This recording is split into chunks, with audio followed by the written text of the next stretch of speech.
Okay, so we're gonna go over pre-alignment inspection and general suspension components. On the pre-alignment inspection, you want to check tread depth, see if there's any abnormal wear on the tire. If there's abnormal wear, it'll tell you how bad it's out of alignment. Check your ball joints, upper and lower, on the knuckle. You want to take the tire and just kind of move it top and bottom, see if there's any slack in it. So you want to check your tire pressure for the pre-alignment check. On the suspension, you've got your control arms, upper and lower, your strut right there in the middle with the shock and the coil, sway bar. Let's see. You got your power steering, it's rack and pinion style.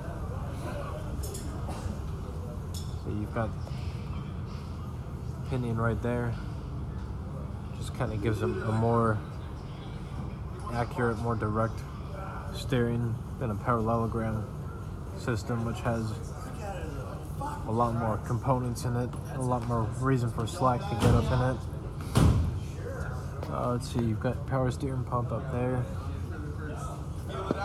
You have your tie rods, inner and outer, connected to the joints here, connected to the knuckle.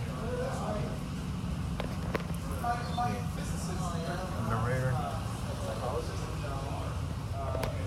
you got the rear sway bar, solid axle on this one, simple shocks and springs.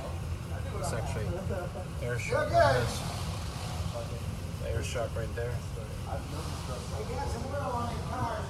Let's see. When you're doing the pre-alignment, look for any sort of slack in the suspension components. You want to take them and actually physically try to move them. If you can move them with your hand, it's not good. They need to be replaced. Also, the components need to be lubed periodically. They'll have what's called a Zerk fit-in on there that you can actually lube them with, and it'll keep the joint nice and fresh, keep it from wearing out. Let's see. So you've got the column from the inside of the car connected to the steering wheel, of course. You got the column that comes down,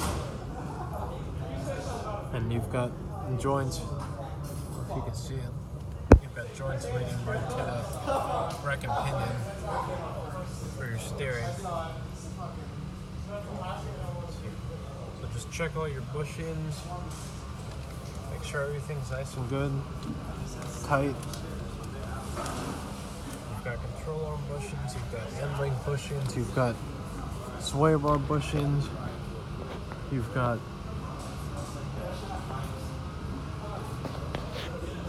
ball joints, of course, but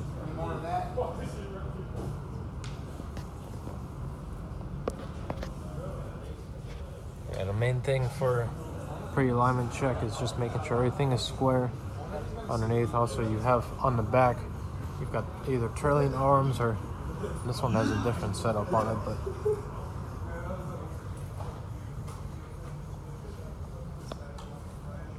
make sure everything is tight, there's no slack.